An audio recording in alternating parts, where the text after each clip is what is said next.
Welcome to the Cool Things Entrepreneurs Do podcast with your host, Tom Singer. In each episode, we explore the interesting lives of business leaders, entrepreneurs, solopreneurs, and others who have a healthy dose of the entrepreneurial spirit. It is time to explore something cool. Now, here is your host, Tom Singer. Hello, and welcome to another episode of Cool Things Entrepreneurs Do. Thank you so much for pulling your chair up to the Cool Kids table. I got to tell you, we have crossed episode number 440. We are well on our way to 450, and 500, and 600. Heck, we're not stopping anytime soon. I really appreciate those of you who listen, whether this is the first time you've ever stumbled upon my little podcast or whether you're a regular listener. But I'll tell you what, if you like the show, please tell a friend. Because I'll tell you what, I run into people all the time who tell me they like the show, and the first question I ask is, how did you find it? Just a couple of days, somebody told me the way they found their show. She said, my boss is a really avid listener, and he's gotten everybody in the company hooked on listening, and now we talk about it in our weekly meetings. That made me really exciting. So, hello, you know who you are. Thank you. But I'll tell you what else. Here's the thing. If you like the show, be that person who gets other people hooked. Tell your friends about it. Makes my day so much brighter when I know people are talking about cool things entrepreneurs do, and they're finding value in the show. So before I get started with today's episode, let me thank one of the sponsors, because couldn't do this show if it wasn't for the support from the people at Amplifier. Now I know that some of you offer physical products to your fans and your customers, but let's face it, the physical stuff, giant time suck, because you got to package it all up in envelopes or boxes. You got to go to the post office and mail it. Well, guess what? My friends at Amplifier, they blend order fulfillment, screen printing, and on-demand production into a single self-service platform that you control. And I know all about it because that's who I work with for the Try New Things t-shirts. And I know some of you are getting those shirts. If you're listening, you can go over to trynewthings.shop and you can buy one and it will be shipped to you by the people at Amplifier, because they integrate with your e-commerce shop and they help you drive any giveaway campaigns that you do. And they are awesome for a small, independent little company like me or a giant internet powerhouse company. Now, on demand means you don't have any inventory risk. When you order a Try New Things t-shirt, they print it and ship it. But as you get bigger, you could stock up on inventory, save a little bit of money, and Amplifier will handle it all for you because they have an amazing warehouse and they do all the fulfillment. So go over to amplifier.com/coolthings and sign up today. So speaking of today, we are well into the spring now. First day of spring is just a couple of days away, and bam, here we go. It's conference season. Now you might be saying, Tom, what is conference season? Well, we don't have a lot of business conferences in like January and February, and one of the reasons is lots of snow and lots of airports shut down. So nobody wants to have a conference where their people can't get there. And in the summertime, it's really hot in some places, and on top of that, people have all their vacations, their kids are out of school, it's hard to get away. But in the spring and in the fall, that's where so many of these business conferences get chunked together. And as a professional speaker, I am so busy in March, April, and May every single year. It's crazy. I've got some really cool trips coming up. I'm going to facilitate an all-day meeting in the construction industry in Dallas. I am going to speak in San Juan, Puerto Rico, and then I am going to be in Tucson. And all of that is just within like the next couple of weeks. And then I go on to a bunch of other cities. I forget where else I'm going, but between now and May, I'm going to be all over the place. In June, I'm going to be in Pittsburgh, which is awesome because my daughter and her fiance live in Pittsburgh, so I'm going to get to have dinner with them a couple of times. So this time of year is travel. So I'll tell you what, though, the meetings business is awesome. And you should be, if you're an entrepreneur or even if you're working for a company, you should be attending live events in your industry. There's a lot of moving parts that make up the meetings industry. In fact, in April, I get to be the Master of Ceremonies in Austin for the Global Meetings Industry Day. Now, this is an international celebration between all the different groups that are part of the meetings industry, because meetings mean business. Now, that's sort of a tagline that the meetings industry uses, but it's really true. When you go to a live event, when you go to meetings, that's where things happen. There is so much education. There is so much networking. There's all the suppliers who have new products that are going to revolutionize your world. And they all come together in these associations and company events that happen all over the country, all over the world. So meetings mean business, and I am such a believer in that. I am so proud that I get to be part of the meetings industry. So for those of you who might be in the meetings industry, April 4th is Global Meetings Industry Day.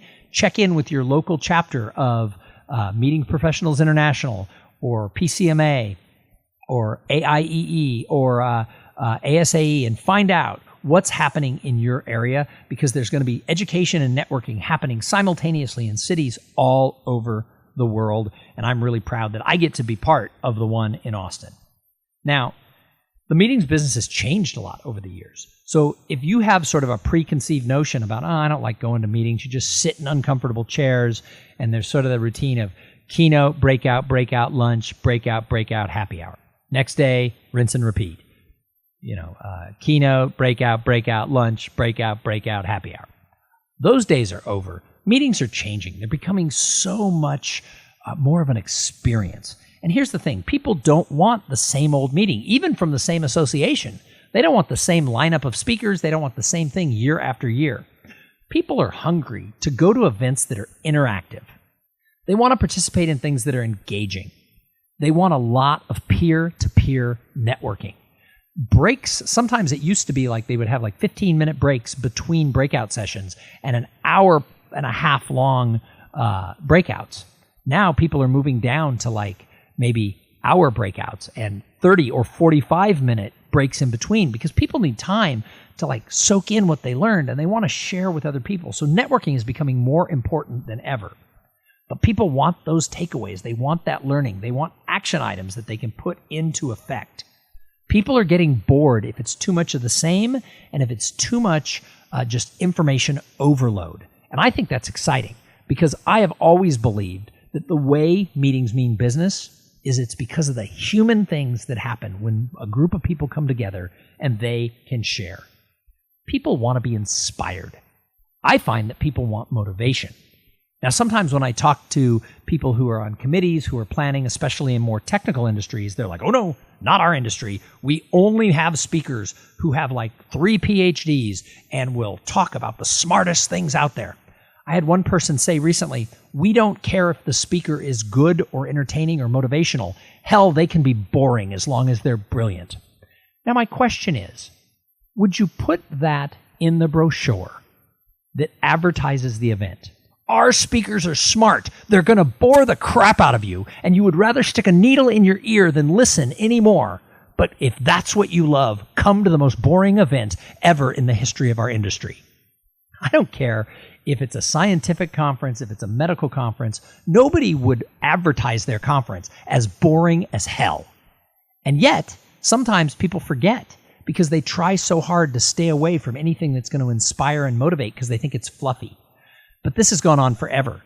Some 20 plus years ago, somebody asked Zig Ziglar about motivation. The person was like, well, we don't like motivational speakers because people get fired up, but then, 2 days later, they're not fired up anymore. Motivation doesn't stick.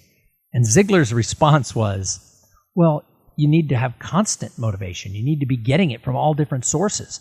And yeah, motivation doesn't stick, and neither does showering. But I recommend you do it every day. So make sure that when you're at an event, that you are seeking out the inspiration, that you're looking for the motivation. Now, we all get inspired and motivated by different things. There are some people who have probably listened to this podcast who do not like me.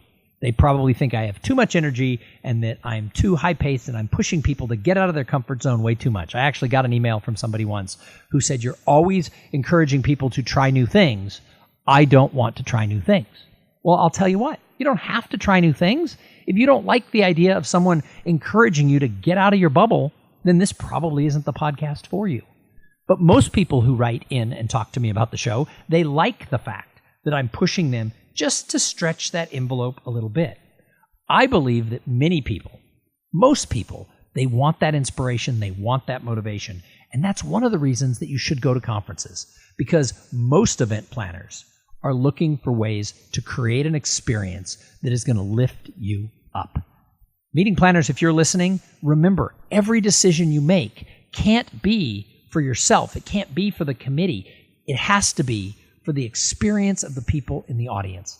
Now, fortunately, almost all the meeting planners that I work with that is what motivates them. They want to create an experience where you go home having learned, having connected, being challenged, having actionable items that you can put into practice where you're going to say, poof, that was awesome.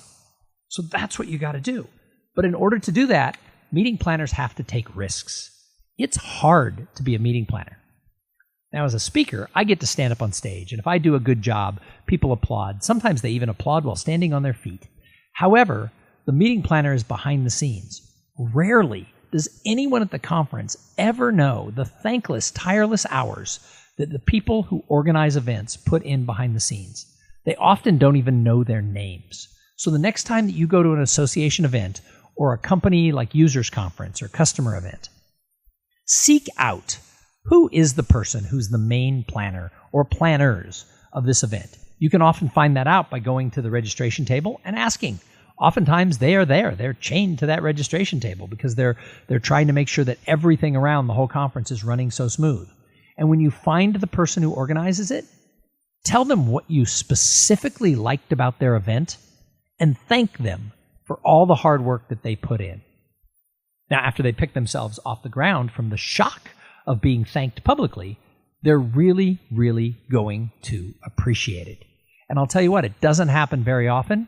And so I always tell people that's one of the best pieces of advice if you're going to an event. Seek out the behind-the-scenes planner and let them know that you see them, that you see everything that they did. Because the difference between a great event and a good event is massive. And you know the difference. You know when you're at an event that was great, that inspired you, that provided the information that you needed, that connected you with amazing people. You know when you leave, that was special. Now, a lot of time we go to events and they're just good, and that's okay. I think it's rare that you go to an event that totally sucks. And if it does, there were things you could do to change that. You can always make an experience. You can always take ownership of connecting with people. But most events are good. But when an event is great, you just say, wow. Now, I just had that experience last week. I was involved for, I think it's like the 12th year I've attended, and I've had the honor to speak 7 or 8 times, the South by Southwest Festival in Austin, Texas. Now, I've lived in Austin, Texas for 27 years, and when I moved here, South by Southwest, it had been going for several years, but it was mostly a music conference, a music festival that had a little film festival and a little tech conference going on kind of on the side.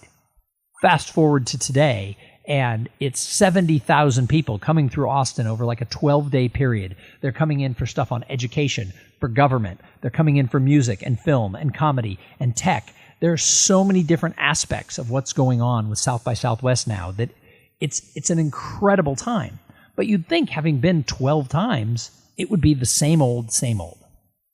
But the people who run South by Southwest, they go out of their way to constantly change it up. They change up the topics that they're covering. They're always dealing with cutting-edge stuff. They're bringing in politicians. They're bringing in people from Silicon Valley. They're bringing in people from the cannabis industry. They are talking about things that matter for the future. And this year, while I've been many times, this year I had one of those experiences where I was like, whoa. My actual panel that I was on, my discussion panel that I was on the Thursday, like 8 days after the conference had started.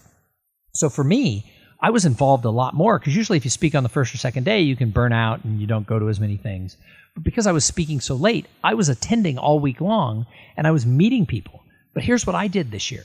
I decided I wasn't just going to go to like marketing breakout sessions and keynotes from sort of famous people in tech and the world that I run around in.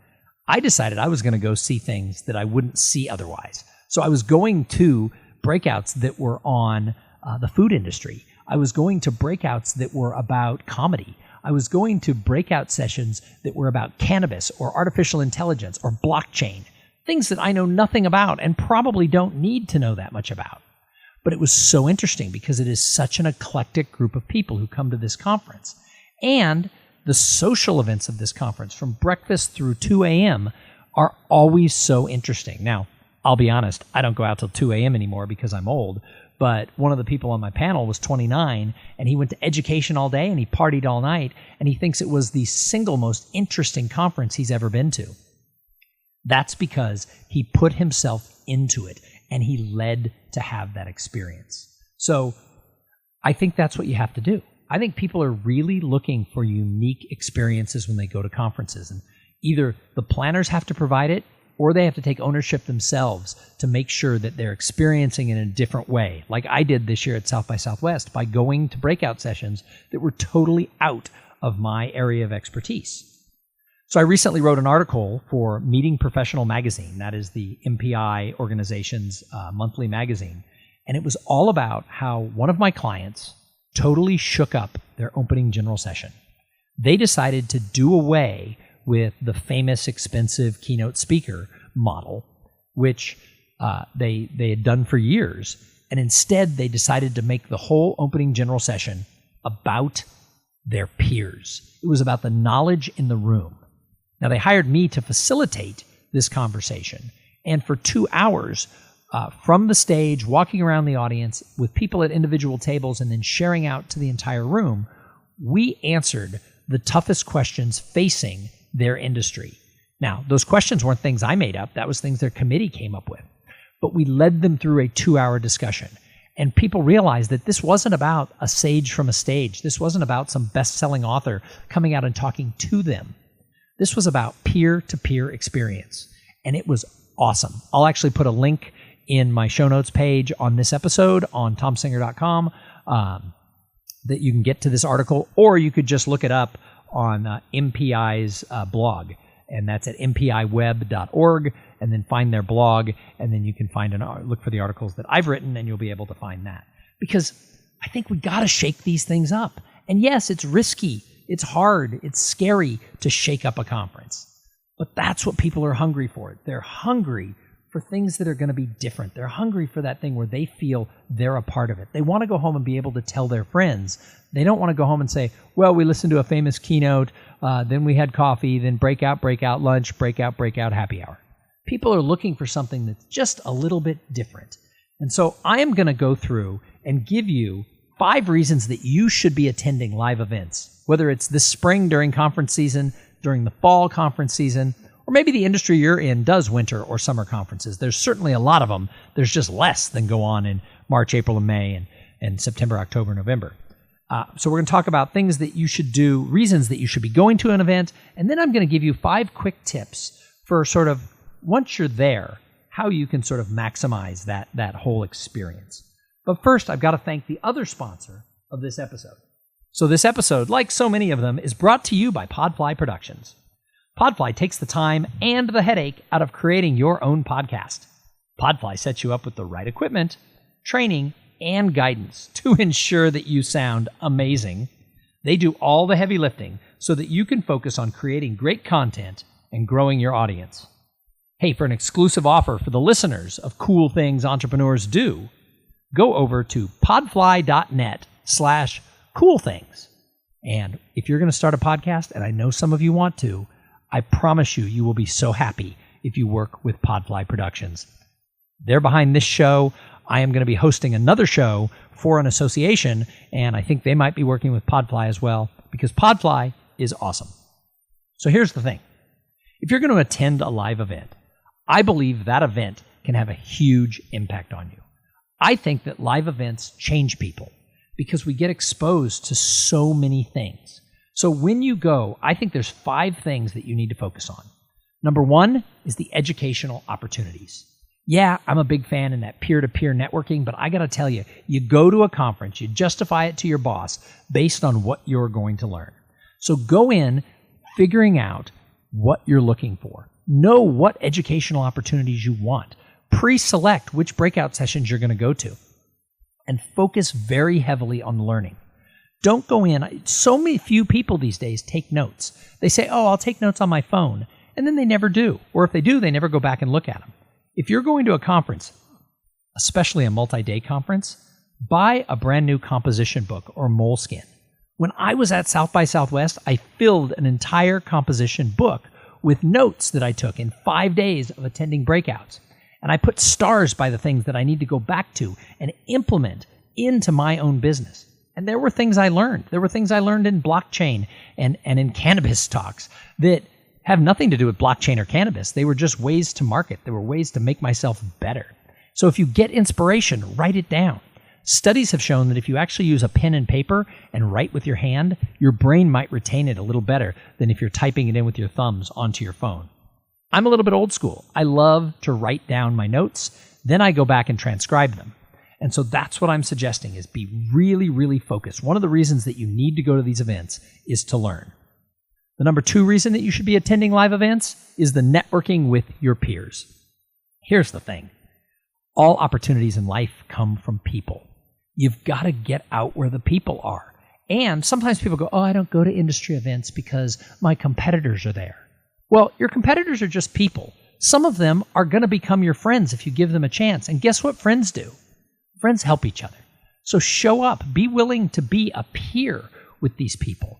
And I say it all the time on this show. Success leaves clues. The most successful people in your industry, if you hang out with them and have a drink or go to dinner or sit next to them, ask them what they thought about a specific speaker, they're going to share with you their point of view. And if they've been successful, they can't help it. They're going to show you a pathway to how they got to their success. So go for the fact that you're going to connect with people. Number 3, encounter the vendors and suppliers in your industry. I'm always amazed when I speak at an industry event for an association, how many people tell me, I don't like to go to the trade show because there's suppliers there and they want to sell to me and I don't want that. Well, first of all, you can always say no. People can't sell to you unless you're willing to buy. But here's the secret. The smartest people in your industry are networking with the vendors and suppliers, because the vendors and suppliers, they know what's happening. They're not just selling to you, they're selling to dozens, maybe hundreds of your competitors, and they see the trends. They see how the economy is affecting these other businesses. They see best practices that people are doing that are drawing new customers into them. And they'll tell you. And it's not that they're telling tales out of school. People, human beings, are wired to tell stories. And when they know, like, and trust you, they're going to tell you what they're seeing in their travels and their encounters with other people. If you network heavily with your vendors and suppliers, if you treat them like peers, you're going to know more about your industry than your competitors who ignore them. So here's the question. Why would you let all of your competitors have the access to this knowledge? Why would you let the friendly competitor who wants to be nice to a vendor know more about your industry than you will? Be nice to everybody. Be nice to your peers and your competitors, but be nice to the vendors and ask them what trends they're seeing. And some of them are going to tell you. A 4th reason you need to be going to live events is it helps position you as an expert. Now, obviously, if you're writing for the association magazine or you're a speaker at the event, that fast forwards that positioning of you as an expert. However, just being present, being known as someone who participates, as someone who shows up, who pulls their chair up to the cool kids table, all of a sudden, over time, you're going to develop a reputation of being someone who's in the know, of being connected, of being an expert in your industry. And I've never seen anybody who loses business because they're known as an expert in their industry. There are so many people who are leaving money on the table because they're the best kept secret. Their peers don't know who they are, but if your peers and the vendors don't know who they are, but if your peers and vendors don't know you, they're not talking you up within the industry either. So show up at things, participate, pull your chair up to the table, and have some fun along the way, because that's the 5th reason to go to a live event. It's to have the experience. It's to have fun. As people, we build relationships through shared experiences. And we learn better when we share experiences and we talk to others about what we've learned. So go have fun and talk about the sessions that you've been to with other people who were in the room. Ask them what the number 1 takeaway they got from a certain speaker was. Get those conversations going. You'll learn more, you'll have fun, you'll make more friends, you'll grow your reputation. So those are reasons to go to a conference. Now, I'm going to give you 5 tips that if you're attending the conference, how you can maximize that entire event. Now, this is really important because if you're going to be attending live events, whether it's a local breakfast at your Chamber of Commerce or whether it's a 5-day conference at some resort far from your home, if you just go in and sit there and let it happen to you, it'll be okay. But if you go in with a plan, if you go in with a dedication, all of a sudden you're going to make it much more valuable. You're going to have a much bigger ROI for the time and money that you've invested. So the number 1 tip, go in with a sense of adventure. If the event itself hasn't scheduled in experiences, create your own. One of the things I do when I go to an event that has a night that's, in quotes, dinner on your own, meaning there's not a function, I try to organize a dinner of strangers. I usually in advance try to get a reservation for 10 or 12 people at a nearby restaurant. And then through social media or through the app or in person when I first arrive, I look for other people who don't have plans that night, who want to go to dinner with a group of strangers, and just look for the serendipity. And that's the way I bill it. I'm looking for people I don't know who don't know each other, and we're looking for the serendipity. Usually, those are the best events of the whole conference because we create our own adventure. We don't wait for someone to create it for us. So we go to a restaurant, and everybody pays their own way. I don't pick up the meal for everybody. But we go around, everybody introduces themselves, and then you just let it happen. Same thing is true if you're in a city. If you're in a city where there's some sort of an attraction you want to go to, let it be known. Hey, we're in Vegas. I'm going to go do the sky jump off the stratosphere. Does anyone else want to go? Well, most people will say, hell no, I'm not jumping 108 stories on the outside of a building. Somebody might say yes. And those shared experiences, that sense of adventure, that's where you actually build relationships with people. It's how you get noticed, and it's how you learn, and it's how you do that. So go in with a sense of adventure. Number 2, when you go to one of these events, don't spend the whole time with the same people. If you're traveling with coworkers or there's people from your hometown who are all going to a national conference, don't spend every waking hour together. Now, it doesn't mean you avoid your friends, but try to get away from them. If you're there with a coworker, make a plan that we're going to go to different breakout sessions and then get together later and go over what the best learning points are. That's going to double the amount of information that you're going to bring back to the company. If you're traveling to a national association and a bunch of people from your local chapter are going and there's a dinner on your own night, don't do dinner with your local chapter. I find this ridiculous. It happens sometimes even in the National Speakers Association. There's a dinner on your own night and the Austin chapter all says, let's go to dinner together. Well, if we were so important to go to dinner together, we should be doing that in Austin. We should be meeting other people and going out with other ones while we're on site in Denver or wherever we are. So my thought is, turn to your friends or coworkers and say, I love you, man, and then go do your own thing for much of the conference. You're there for the serendipity that can happen from the other people that you can encounter. Don't put walls around yourself. Now, the third tip, be the person who starts conversations. Say hello to other people. It used to be when you'd go into a breakout session and maybe there was a 20-minute pass from section to session, the first people who would get in the room would sit there, somebody would sit a few chairs away, and eventually somebody would say, hey, where are you from? Or how's the conference going for you? Well, now you get into that room and everybody's staring at their phones. It's so interesting. You can have hundreds of people and nobody's talking to each other. Or when you're in line to get coffee at a break, there'll be 50 people in line at the coffee cart and nobody's talking to each other because everybody is heads down on their phone. Well, I'll tell you what, I go out of my way during those situations to put my phone in my pocket, turn to the person near me, and when they take a breath from staring at their screen, I'll ask them a question. I'll say hello. I'll find out where they're from or what the best breakout they went to. And usually that ensues a wonderful conversation. And oftentimes they're like, oh, thank you so much for talking to me.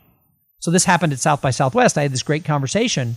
And with the two young ladies I talked to, they're like, thank you so much for starting the conversation. We never would have done that.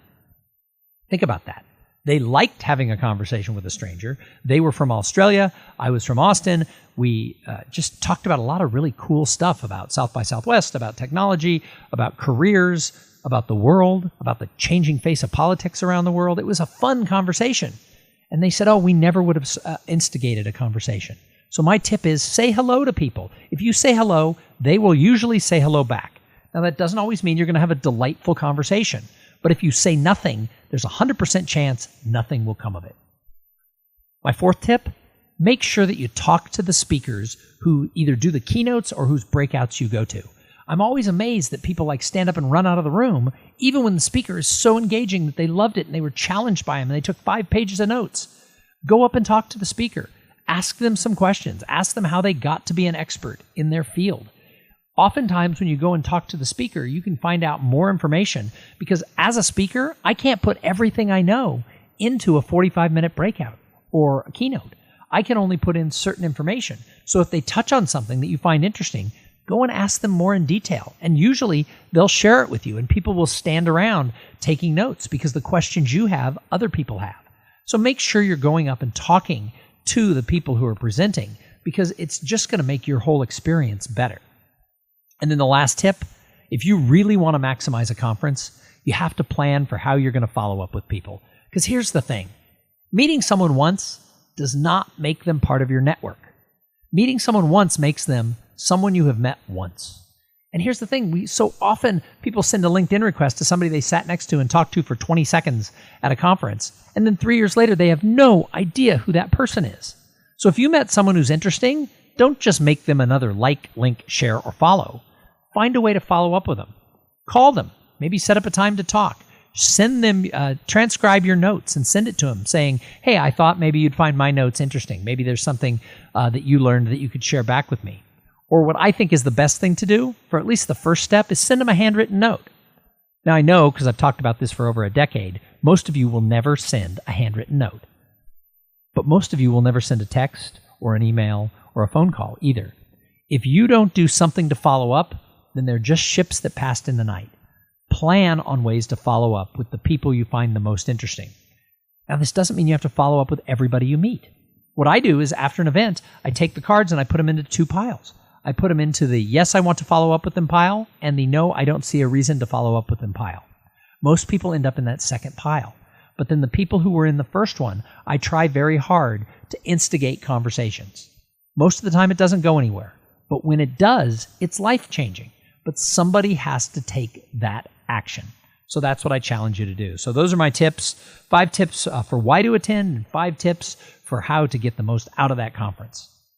So I'll tell you what, I hope you enjoyed this episode.